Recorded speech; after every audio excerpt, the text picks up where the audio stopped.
Varicose veins కి సరైన చికిత్స కోసం సంప్రదించండి ఎవిస్ హాస్పిటల్. నమస్కారం, వెల్కమ్ టు సుమన్ టీవీ. నేను గీతాంజలి. 2025వ సంవత్సరం వచ్చేసింది. మరి ద్వాదశ రాశుల్లో జన్మించిన వారి జాతక ఫలితాలు ఏ విధంగా ఉండబోతున్నాయి? మెరుగైన ఫలితాల కొరకు ఎటువంటి పరిహారాలు వారు చేసుకోవాలి? మంచిగా ఉన్న రాశులు ఏవి, అంటే మంచి ఫలితాలను ఇచ్చేటువంటి రాశులు ఏ ఉన్నాయి, అలాగే చెడు ఫలితాలు ఏ రాశులు వారు అందుకోబోతున్నారు, ఈ వివరాలన్నీ ఇవాళ వీడియోలో నేను మీకు వివరిస్తాను. వివరించేందుకు ప్రస్తుతం మనతో పాటు ఉన్నారు ప్రముఖ జ్యోతిషులు బ్రహ్మశ్రీ నందిబట్ల శ్రీహరి శర్మ గురువు గారు. వారితో మాట్లాడదాం. గురుగారు నమస్కారం అండి. వాగర్థ వివ సంపృక్తౌ వాగర్థ ప్రతిపత్తయే జగతః పితరౌ వందే పార్వతీ పరమేశ్వరౌ. సదాశివ సమారంభాం శంకరాచార్య మధ్యమాం అస్మదాచార్య పర్యంతం వందే గురు పరంపరాం. ఆదిత్యాయ చ సోమాయ మంగళాయ బుధాయ చ గురు శుక్ర శనిభ్యశ్చ రాహవే కేతవే నమః. శృంగేరి జగద్గురు పీఠాధిపతులకి, కంచి పీఠాధిపతులకి నమస్కారములు తెలియచేసుకుంటూ కార్యక్రమాన్ని ప్రారంభిద్దాం. వీక్షించేటువంటి సుమన్ టీవీ ప్రేక్షకులకి గమనిక, ఇప్పుడు మనం చెప్పుకోబోయేటువంటి రాశి ఫలాలు ఏవైతే ఉన్నాయో అవన్నీ కూడా ఆంగ్ల నూతన సంవత్సర గమనాన్ని దృష్టిలో పెట్టుకుని జనవరి 1వ తారీఖు నుంచి డిసెంబర్ 31వ తారీఖు వరకు మాత్రమే ఉన్నటువంటి గ్రహాల స్థితిగతులను బట్టి వివిధ రాశుల వారికి ఏ విధంగా ఉండబోతుందో తెలుసుకుందాం. మనకు సాంప్రదాయానుసారంగా వచ్చేటువంటి ఉగాది నుంచి ప్రారంభమయ్యేటువంటి రాశి ఫలితాలని, అనగా వచ్చే విశ్వావసునామ సంవత్సరానికి సంబంధించి ఉగాది ప్రారంభమయ్యడానికి అంటే ముందుగా మళ్ళీ ఆ యొక్క ఉగాది సందర్భంగా మళ్ళీ వివిధ రాశుల వారికి సంబంధించి రాశుల ఫలితాలు ఇవ్వడానికి ప్రయత్నం చేస్తాను. కాబట్టి ఇటువంటి దాంట్లో ప్రపంచమంతా అంగీకరిస్తున్నటువంటిది 2025 నూతన సంవత్సరం. అదేవిధంగా మనము కూడా ఆంగ్ల నూతన సంవత్సరం అనేటువంటి భావనతో ఈ యొక్క కార్యక్రమం చేస్తున్నాం. అదే ఉగాది నాడైతే మార్చి 29వ తారీఖు నుంచి మళ్ళీ 2026, 28 వరకు ఉండేటువంటి గమనం వరకు ఉండేది చెప్పేటువంటిది. అవి మనం మరియు వీడియోలో తెలియజేసుకుందాం. అదే అడగబోతున్నాను గురుగారు. అంటే సాధారణంగా ఒకటే ప్రశ్న అడుగుతారు, ఉగాది కదా అసలు చెప్పాలి జాతక ఫలితాలు అనేవి, ఈ లోపు ఏంటి అంటే ఒక సాంప్రదాయంగా అది కొనసాగిపోతుంది. అంటే మనకేమని చెప్పబడింది అంటే, ధర్మం ఏం చెప్పబడింది శాస్త్రంలో అంటేనమ్మా, ప్రపంచమంతా ఏది ఒక విషయం గురించి ఒక తాటి మీద ఉంటుందో అది ధర్మమే కూర్చుంటుంది, శాస్త్రమే కూర్చుంటుంది. ఇక మరి ద్వాదశ రాశుల వారి జాతక ఫలితాలు తెలుసుకుందాం. ముందుగా గ్రహస్థితులు ఏ విధంగా ఉన్నాయో తెలియచేస్తారా? జనవరి 1, 2025 నుంచి. ఇక గ్రహస్థితిలో గనక గమనించుకున్నట్లయితే ముఖ్యంగా గురువు 9th మే వరకు కూడాను ఈ వృషభ రాశిలో సంచారం చేస్తున్నాడు. 9th మే నుంచి మిథున రాశిలోకి సంచారం, 9th మే నుంచి సెప్టెంబర్ 27వ తారీఖు వరకు. ఇక సెప్టెంబర్ 28 నుంచి నవంబర్ 11వ తారీఖు వరకు కర్కాటక రాశిలో. ఇక నవంబర్ 12వ తారీఖు నుంచి డిసెంబర్ 28 వరకు కర్కాటక రాశిలోనే వక్రీకరించే స్థితి పొంది ఉండడం. ఇక శని భగవాన్ల వారిని కనుక చూసుకున్నట్లయితే 15 ఏప్రిల్ వరకు కుంభరాశిలో సంచారం చేస్తున్నారు. 16 ఏప్రిల్ నుంచి అక్టోబర్ 9వ తారీఖు వరకు మీనరాశిలో సంచారం. ఈ మధ్య కాలంలో జూలై 8వ తారీఖు నుంచి వక్రీకరించి మీనరాశిలోనే సంచారం చేస్తున్నాడు. అలాగే అక్టోబర్ 10వ తారీఖు నుంచి కుంభరాశిలో సంచారం చేస్తూ వక్రీకరించే కుంభరాశిలో, నవంబర్ 26వ తారీఖు నుంచి వక్రత్యాగము శని భగవాన్ల వారు చేస్తున్నారు. ఇక రాహుకేతులు కనుక చూసుకున్నట్లయితే 15 మే వరకు కేతువు కన్యలో మరియు రాహువు మీనరాశిలోకి. అలాగే 16 మే నుంచి సింహరాశిలో కేతువు, అలాగే కుంభరాశిలో 16 మే నుంచి రాహుగ్రహ సంచారం జరుగుతుంది. ఇక్కడ గమనించుకున్నట్లయితే ఇక్కడ వీక్షించేటువంటి ప్రేక్షకులకు అందరికీ తెలియజేయాల్సినటువంటిది అంశం ఏంటంటే, ముఖ్యంగా అందరూ ఈ ద్వాదశ రాశుల గురించి రాగానే అందరూ ఆలోచించేటువంటిది ముఖ్యంగా శని దోషం, ఏలినాటి శని, అష్టమ శని, అర్ధాష్టమ శని, కంటక శని, యోగ శని, ఈ శని దోషాలు. అయితే ఇక్కడ 15 ఏప్రిల్ వరకు శని కుంభరాశిలో సంచారం చేస్తూ 16 ఏప్రిల్ నుంచి మీనరాశిలోకి సంచారం చేస్తున్నా, ఈ యొక్క జూలై 8 నుంచి మీనరాశిలోనే సంచారం చేస్తూ వక్రీకరించినటువంటి కారణం చేత మళ్ళీ ఈ కుంభరాశి ఫలితాన్ని ఇస్తాడు. అక్టోబర్ 10న కుంభరాశిలోనే వక్రీకరించి ఉన్నటువంటి స్థితిగతుల చేత ఏమవుతుంది, మళ్ళీ మకర రాశి ఫలితాన్ని శని భగవానులు ఇస్తారు. కాబట్టి అర్థం చేసుకోవాల్సినటువంటి అంశం ఏంటంటే, ఎవరికి కూడాను ఈ సంవత్సరం శని భగవానుడు యోగదాయకంగా పూర్తిగా లేడు. 12 రాశుల వారికి అష్టమ శని, అర్ధాష్టమ శని, కంటక శని, యోగ శని, దాంపత్య శని, ఈ రాశుల ఈ యొక్క దోషాల, శని దోషాలు ఏదో ఒక సందర్భంలో కొన్ని నెలల పాటు అందరూ రాశుల వారు అనుభవించాల్సిందే తప్ప ఇక్కడ ప్రత్యామ్నాయము లేదు. కాబట్టి ఇక కుంభరాశి వారికి ఏలినాటి శని వెళ్ళిపోతుందని సంతోషం కానీ, ఈ యొక్క సంబంధించి మకర రాశి వారికి ఏలినాటి శని వెళ్ళిపోతుందని సంతోషం కానీ, లేకపోతే కర్కాటక రాశి వారికి అష్టమ శని దోషం పోతుందని కానీ భావించాల్సిన అవసరం లేదు. వృశ్చిక రాశి వారికి అర్ధాష్టమ శని దోషం పోతుందని కూడా భావించాల్సిన అవసరం లేదు. ఎందుకంటే శని మళ్ళీ రుజుమార్గంలో వెళ్ళి మళ్ళీ వక్ర మార్గం చేత వక్రగతిన సంచారం చేస్తున్నటువంటి కారణం చేత 12 రాశులు శని ప్రభావానికి గురవుతాయి. కాబట్టి ఈ సంవత్సరం అన్ని రాశుల వారు శని దోష పరిహారములు ఖచ్చితంగా చేసుకోవలసినదే, అందులో సందేహం లేదు. గురుగారు, గ్రహస్థితులు ఏ విధంగా ఉన్నాయో తెలియజేశారు. మరి ఈ 2025 సంవత్సరంలో ద్వాదశ రాశుల్లో మూడవదైన మిథున రాశి వారి జాతక ఫలితాలు ఏ విధంగా ఉన్నాయో తెలియజేస్తారా? మిథున రాశి వారికి ప్రధానంగా గురుగ్రహ ప్రభావం సంపూర్ణంగా ఉన్నటువంటి జాతకం. ఇక్కడ ఎందుకు తెలియజేస్తున్నానంటే, ప్రధానంగా ఈ యొక్క శని భగవాన్ల వారు కూడాను అనుకూలంగా ఉండేటువంటి సమయం, అలాగే రాహుకేతుల ప్రభావాలు మారుతుండడం. కాబట్టి గత సంవత్సరం కంటే ఇంకా మెరుగైనటువంటి జీవితాన్ని గురుగ్రహ, శనిగ్రహ, రాహుగ్రహ ప్రభావం వల్ల మిథున రాశి వారు పొందుతారని చెప్పవచ్చు. ఇక ముఖ్యంగా చూసుకున్నట్లయితే ఈ యొక్క సంబంధించినటువంటి మే 8 వరకు వృషభ రాశిలో సంచారం చేస్తున్న, మార్చి వరకు లాభస్థాన ఫలితాన్ని మిథున రాశి వారు పొందుతున్నారు. కాబట్టి ఈ సంవత్సరం ఉగాది వరకు, జనవరి నుంచి ఉగాది వరకు మిథున రాశిలో జన్మించినటువంటి వారు అన్ని రంగాల్లో ఉన్నటువంటి వారికి ధనాదాయం చక్కగా ఉంటుంది, రాని బాకీలు వసూలు అవుతాయి. ఇక మే 9 నుంచి సెప్టెంబర్ 27 వరకు మిథున రాశిలో సంచారం చేస్తున్నటువంటి ఈ కారణం చేత కొద్దిగా చేస్తున్నటువంటి పనులలో ఒడిదుడుకులు అనేటువంటివి ఉంటాయి. కాబట్టి ఈ సమయం కాస్త జాగ్రత్తగా ఉండండి. ఓవర్ వెయిట్ పెరిగేటువంటి అవకాశాలు, ఒబేసిటీ ప్రాబ్లమ్స్తో బాధపడడం మిథున రాశి వారు గమనించదగినటువంటి విషయం. ఇక సెప్టెంబర్ 25 నుంచి నవంబర్ 11 వరకు కర్కాటక రాశిలో సంచారం చేస్తున్నటువంటి కారణం చేత మార్చి వరకు మళ్ళీ ఎటువంటి స్థితిగతులు ఉన్నాయో మళ్ళీ సెప్టెంబర్ నుంచి నవంబర్ 11 వరకు కూడాను అలాగే ఈ సంబంధించినటువంటి పరిస్థితులు ఉంటాయి. కాబట్టి ఓవరాల్గా చూసుకుంటే ఒక 4-5 నెలలు అనుకూలంగా ఉండడం, 5-6 నెలలు అనుకూలంగా లేకపోవడం మిథున రాశి వారికి గురుగ్రహ ప్రభావం చెప్పవచ్చు.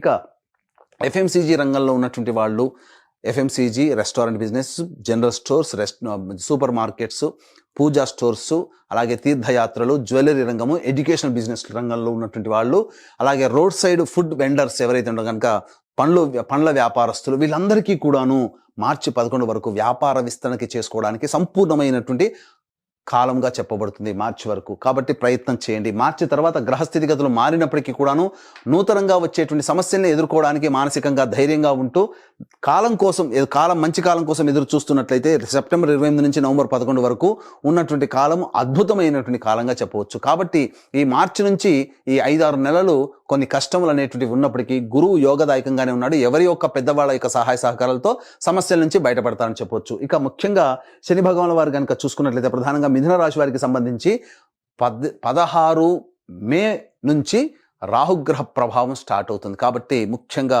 తండ్రి గారి ఆరోగ్యం పట్ల శ్రద్ధ వహించాల్సినటువంటి పరిస్థితి. ఈ యొక్క మిథున రాశిలో జన్మించినటువంటి విద్యార్థులు ఎవరైతే ఉంటారో విదేశీ యానము, విదేశీ విద్యకు సంబంధించి ప్రయత్నాలన్నీ కూడా 16 మే తర్వాత రాహుగ్రహ ప్రభావంతో ఖచ్చితంగా వారి యొక్క టార్గెట్ని రీచ్ అవుతారనగా విదేశీయానం చేయగలుగుతారు. ఇక గమనించాల్సిన అంశం, సాఫ్ట్వేర్ రంగంలో ఉన్నటువంటి వాళ్ళు, మార్కెటింగ్ రంగంలో, మీడియా రంగంలో ఉన్నటువంటి వాళ్ళకందరికీ కూడాను ఈ 16 మే తర్వాత అద్భుతంగా కలిసి వచ్చేటువంటి సమయంగా చెప్పవచ్చు. కేంద్ర రాష్ట్ర ప్రభుత్వ ఉద్యోగస్తులు అలాగే ఎవరైతే ఉంటారో వాళ్ళకి మంచి స్థితిగతులు అనేటువంటి కలుగుతాయి. ప్రమోషన్స్తో కూడుకున్నటువంటి బదిలీలు ఉంటాయి. అలాగే నిరుద్యోగస్తులకి ఉద్యోగం లభించే అవకాశాలు కూడా ఉంటాయి. అయితే ఈ సంవత్సరం అంతా కూడాను చాలామంది ఒకే సంస్థలో పనిచేస్తుండవచ్చు, కానీ కొంతమందికి సంస్థలు మారడానికి అవకాశాలు కూడా కొన్ని ఉంటాయి. అవసరం ఏ సమయంలో సంస్థలు మారాలి అనేటువంటి విషయాన్ని కనుక చూసుకున్నట్లయితే మార్చి 13 నుంచి మే 12 తారీఖు వరకు ఉన్నటువంటి సమయం ఏదైతే ఉందో అద్భుతమైనటువంటి సమయం. సంస్థలు మారడానికి లేదా నూతన ఉద్యోగ ప్రాప్తికి లేదా సంస్థలోనే ఉన్నత బాధ్యత కలిగినటువంటి పొజిషన్లో రావడానికి మార్చి 13 నుంచి మే 12 తారీఖు వరకు ఉన్నటువంటి సమయంగా చెప్పవచ్చు. మళ్ళీ అటువంటి సమయం ఎప్పుడు వస్తుంది? ఆగస్టు 16 నుంచి సెప్టెంబర్ 16 మధ్యకాలంలో మరియు నవంబర్ 15 నుంచి డిసెంబర్ 15 ఉన్నటువంటి మధ్యకాలంలో మీకు ఖచ్చితంగా ఉద్యోగ మార్పు కానీ కోరుకుంటే లేదా ఉద్యోగంలో బాధ్యతలు పెరగడం, తద్వారా మీ యొక్క కీర్తి ప్రతిష్టలు పెరగడం ఈ చెప్పినటువంటి టైమింగ్స్లో మీకు ఉంటాయని చెప్పవచ్చు. ఇక మిథున రాశి వారికి ఇక ప్రధానంగా చూసుకున్నట్లయితే శనిగ్రహ ప్రభావం 15 ఏప్రిల్ వరకు కూడాను కుంభరాశిలో సంచారం చేస్తుంటారు. 16 ఏప్రిల్ నుంచి ఎప్పుడైతే ఈ యొక్క సంబంధించినటువంటి దశమ స్థానంలో ప్రవేశించేస్తారో మిథున రాశి వారికి ప్రయత్నంలో ఇబ్బందులు అనేటువంటివి ఉంటాయి. ఇటు గురుగ్రహము మే 9 నుంచి, శనిగ్రహం 16 ఏప్రిల్ నుంచి, తేడా చూసుకొని 1 నెల మాత్రమే ఉంది. కానీ 16 ఏప్రిల్ నుంచి జూలై 8వ తారీఖు వరకు ఉన్నటువంటి సమయం ఈ యొక్క సంబంధించినటువంటి మీనరాశిలో సంచారం చేస్తారు. కాబట్టి ఇటు గురువు ఇటు శని 2 గ్రహాలు కూడా అనుకూలంగా లేని కారణం చేత ప్రతి రంగంలో ఉన్నటువంటి వారు ఇబ్బందులు పడాల్సినటువంటి పరిస్థితి వస్తుంది. అయితే మళ్ళీ శని భగవాన్ల వారు ఈ జూలై 8వ తారీఖు నుంచి అక్టోబర్ 10 వరకు కూడాను కుంభరాశిలో సంచారం చేస్తూ ఉంటారు. కనుక నవంబర్ 26వ తారీఖు వరకు కూడాను మొత్తం కూడా మీనరాశిలో వక్రీకరించి ఉన్న, కుంభరాశిలో వక్రీకరించిన జూలై 8వ తారీఖు నుంచి నవంబర్ 26వ తారీఖు వరకు కుంభరాశి ఫలితాలనే మీకు ఇవ్వబోతున్నాడు. కాబట్టి ఏం జరుగుతుంది ఇక్కడ? ప్రధానంగా శని రాహుల యొక్క ప్రభావం కూడా ఉంటుంది. దీని వలన ముఖ్యంగా తండ్రి గారి ఆరోగ్యం పట్ల శ్రద్ధ వహించాల్సినటువంటి పరిస్థితి. కంటక శని దోష ప్రభావం నుంచి బయటపడి మళ్ళీ ఈ సంబంధించిన శనిగ్రహ ప్రభావం, రాహుగ్రహ ప్రభావంలో ఏవైతే ఉంటాయో ఈ 16 ఏప్రిల్ తర్వాత ముఖ్యంగా గమనించాల్సిన అంశం ఏంటంటే న్యాయవాద సంబంధమైనటువంటి విషయాలు ఏవైతే ఉంటాయో అవన్నీ కూడా కొలిక్కి వస్తాయి. కూర్చొని పరిష్కరించుకుంటారు సమస్యలు. కోర్టు సమస్యలు తీరడానికి అవకాశం ఈ యొక్క సంబంధించినటువంటి ఉంటుంది ఈ యొక్క సమయంలో. అయితే ఈ సంబంధించినటువంటి రాజకీయ రంగంలో ఉన్నటువంటి ప్రముఖులు లేదా రాజకీయ రంగంలో పదవి కోసం ఎదురు చూసేటువంటి వాళ్ళు ఈ యొక్క మిథున రాశిలో జన్మించిన వాళ్ళు ఎవరైతే ఉంటారో ప్రధానంగా ఈ సంబంధించినటువంటి 15 ఏప్రిల్ నుంచి అనగా 16 ఏప్రిల్ నుంచి శని మారుతున్నాడు, కంటక శని దోష ప్రభావం. అయితే జూలై 8 నుంచి గమనించుకోవాల్సిన అంశం, చాలా జాగ్రత్తగా వినండి. జూలై 8వ తారీఖు నుంచి మళ్ళీ గురువు కూడా అనుకూలంగా ఉండేటువంటి సమయం ఎప్పుడు? ఈ సంబంధించినటువంటి సెప్టెంబర్ 28 నుంచి నవంబర్ 11. కాబట్టి ఇక్కడ నవంబర్ 26. కాబట్టి తర్వాత సెప్టెంబర్ నుంచి అక్టోబర్, నవంబర్ మధ్యకాలంలో నామినేటెడ్ పోస్టులు అనేటువంటివి ఈ యొక్క మిథున రాశిలో జన్మించిన రాజకీయ రంగంలో ఉన్నటువంటి వాళ్ళకి వస్తుంది. సంఘంలో ప్రజాదరణ పెరుగుతుంది. ఇక మీడియా రంగంలో ఉన్నటువంటి వాళ్ళు, సినీ రంగంలో ఉన్నటువంటి వాళ్ళకి సామాన్యమైనటువంటి ఆదాయం ఉంటుంది. Printing, electronic media, social media, అలాగే ఈ సంబంధించినటువంటి 24 క్రాఫ్ట్స్లో పనిచేసేటువంటి వాళ్ళు, మరియు సంగీతము, నాట్యము ఇలాంటి రంగంలో ఉన్నటువంటి వాళ్ళకందరికీ కూడాను సామాన్యమైనటువంటి ప్రజాదరణ, అలాగే సామాన్యంగా ధనాదాయం ఉంటుంది. కాబట్టి కొత్త ప్రాజెక్టులు సైన్ చేసేటప్పుడు ఆచితూచి స్పందించి పెద్దల సహాయ సహకారాలు, పెద్దల ఆలోచనలతో కనుక ముందుకెళ్తేనే మీకు మంచి జరుగుతుందని చెప్పవచ్చు. ఇక ఈ సంబంధించినటువంటి ఇంతకుముందు విద్యార్థులకి అనుకూలమైనటువంటి స్థితి, చక్కగా ఉత్తీర్ణత శాతంతో పాస్ అవుతారు. విదేశీ స్థితిగతులు అనేటువంటి ఉంటాయి. ఉన్నత విద్యని ఈ సంవత్సరంలో చేపట్టబోతారు మిథున రాశిలో జన్మించినటువంటి వాళ్ళు.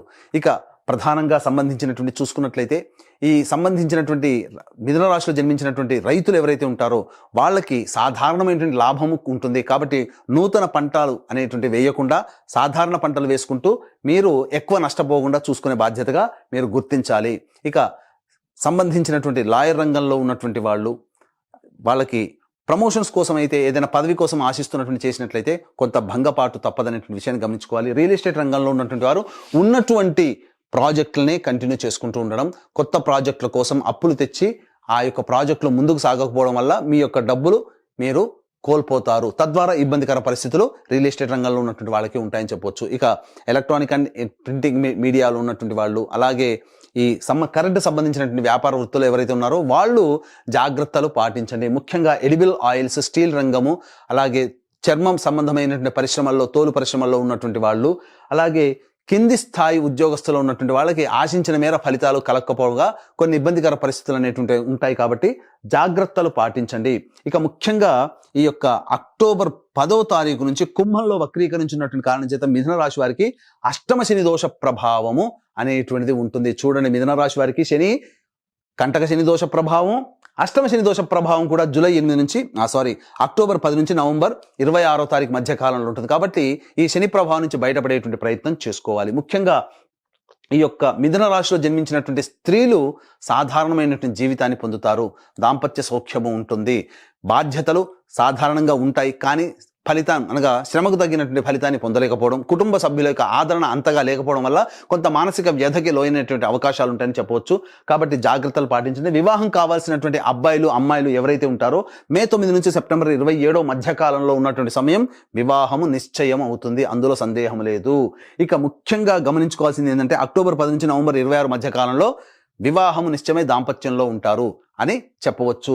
ఇదంతా కూడాను ఈ యొక్క గురు శని రాహుకేతుల గ్రహ ప్రభావం మీ యొక్క జీవితంలో ఏర్పడబోయేటువంటి సంఘటనలు. ఈ 2025 సంవత్సరం ముఖ్యంగా గతం కంటే కొంత మెరుగ్గా ఉంటుంది తప్ప ఊహించినంత, ఆశించినంత మెరుగైన ఫలితాలు అనేటువంటివి ఉండబోవు. కాబట్టి మిథున రాశి వారు ఏమాత్రం కూడా కలత చెందకుండా దైవానుగ్రహాన్ని పొందే ప్రయత్నం చేయండి. ముఖ్యంగా రాహుకేతుల యొక్క ప్రభావము మీ జీవితంలో కొన్ని మార్పులు వస్తాయి. కాబట్టి రాహుకేతులు మాయాగ్రహాలు. కాబట్టి మీరు వాస్తవాన్ని దృష్టిలో పెట్టుకొని మీ ప్రయత్నం, ధైర్యంతో మీరు కనుక ముందడుగు వేసినట్లయితే రాహుకేతులు ఇచ్చేటువంటి దుష్ప్రభావాలు ఏవైతే ఉంటాయో మీ ధైర్యం ముందు అవి ఓడిపోతాయి. కాబట్టి మొక్కవోని ధైర్యంతో, ఆత్మవిశ్వాసంతో మీరు ప్రయత్నం చేసే అన్ని ప్రయత్నాలు కూడాను విడవకుండా ఆశాంతం మీరు ముందుకు సాగండి. ఈ మిథున రాశిలో జన్మించినటువంటి వాళ్ళు, అన్ని రంగాల్లో ఉన్నటువంటి వాళ్ళు, వాళ్ళకందరికీ కూడాను శుభ పరిణామాలు చోటు చేసుకుంటాయి. అయితే ముఖ్యంగా గమనించుకున్నట్లయితే ఈ యొక్క మిథున రాశిలో జన్మించినటువంటి వివాహం కాని స్త్రీ పురుషులు ఎవరైతే ఉంటారో వారి యొక్క ఈ సంబంధించినటువంటి ఈ జాతకంతో పాటు మీ తల్లిదండ్రుల జాతకము, మీ తోడబుట్టిన వాళ్ళ జాతకము, లేదా వివాహం అయితే భార్యాభర్తల యొక్క జాతకము, సంతానం జాతకము మీ యొక్క రాశి మీద ఇంపాక్ట్ చూపబడుతుంది. కాబట్టి మీ కుటుంబం ఆనందంగా ఉండాలి. ఈ 2025 సంవత్సరంలో మీ రెజల్యూషన్స్ ఏవైతే ఉంటాయో అవన్నీ పూర్తి చేసుకోవాలి అని అంటే దైవానుగ్రహం తప్పనిసరి. ఇట్టి దైవానుగ్రహం అందరికీ అందించాలనేటువంటి సదుద్దేశంతో ఈ 2025 సంవత్సరంలో ప్రతి నెల ఒక్కొక్క పుణ్యక్షేత్రంలో సర్వదోష నివారణ పూజలు, హోమాలు అనేటువంటివి చేయించడం జరుగుతుంది. అలాగే దీనికి శ్రీకారం జనవరి 13వ తారీఖు రోజున శ్రీకాళహస్తిలో కానీ శ్రీశైల క్షేత్రంలో కానీ శ్రీకారం చుట్టుతున్నాం. ప్రతి నెల ఒక్కొక్క పుణ్యక్షేత్రంలో జరపబడుతుంది. మీ కుటుంబ సభ్యుల గోత్రనామాలు నమోదు చేసుకోవచ్చు. అవకాశం ఉన్న వాళ్ళు కార్యక్రమం తదంతా కాంటాక్ట్ చేసి రిజర్వేషన్ వివరాలు తెలుసుకోవచ్చు. ఇక తండ్రి వైపు 6 తరాలు, భర్త వైపు 6 తరాలు, తల్లి వైపు 3 తరాలు, భార్య వైపు 3 తరాలు ఏవైనా దుర్మరణాలు ఉన్నా, అలాగే కుటుంబ సభ్యులు లివర్ ప్రాబ్లం, కిడ్నీ ప్రాబ్లం, క్యాన్సర్తో మరియు 60 సంవత్సరాల లోపల ఏ విధంగా చనిపోయినా వాటిని పితృదోషం అని అంటారు. కాబట్టి ఇట్టి పితృదోష నివారణార్థమే ప్రతి నెల మన పీఠం ఆధ్వర్యంలో కార్యక్రమాలు జరిపించడం జరుగుతున్నాయి. వాటి వివరాలు కూడా తెలుసుకోవచ్చు. చక్కగా వివరించారండి. మిథున రాశి వారికి ఎలా ఉంటాయి జాతక ఫలితాలు, అంటే ఏ ఏ రంగాల్లో ఉన్న వారికి ఎలా ఉంటాయో వివరించారు. అయితే అన్ని రంగాల వాళ్ళు శుభ ఫలితాలు అందుకోవాలంటే గనక వాళ్ళు ఎటువంటి పరిహారాలు చేసుకుంటే మంచిదండి? ఎందుకంటే శని ప్రభావం కూడా ఈ సంవత్సరం అన్ని రాశుల పైన ఉంటుందన్నారు. అదేవిధంగా మిథున రాశి వారి పైన కూడా. మరి పరిహారాల విషయం ప్రతిరోజు కూడాను దుర్గా కవచము, రుద్ర కవచము ఈ మిథున రాశిలో జన్మించినటువంటి వాళ్ళు రోజుకి 3 సార్లు పఠించాలమ్మా. ఇక తరచూ దుర్గాదేవి ఆలయాన్ని గనక సందర్శన చేసుకుంటే ప్రదోషకాల సమయంలో వాళ్ళ సమస్యలు అమ్మవారు దగ్గరుండి తీరుస్తుందని చెప్పవచ్చు. ఇప్పుడు చెప్పినటువంటి ఫలితాల కంటే విభిన్నంగా మీ యొక్క జీవితం ఉన్నట్లయితే మీ యొక్క జన్మ జాతకంలోని నడుస్తున్నటువంటి దశాంతర దశల గ్రహ ప్రభావాలు కావున దగ్గరలోని మంచి ఉపాసనా పరులైనటువంటి జ్యోతిషుని సంప్రదించి వారి సలహాలు, సూచనలు కనుక పాటించినట్లయితే మరింత మెరుగైనటువంటి జీవితాన్ని పొందుతారని ఆశిస్తూ సర్వం శ్రీ ఉమామహేశ్వర పరబ్రహ్మార్పణమస్తు. చక్కగా వివరించారు గురుగారు. నమస్కారం అండి.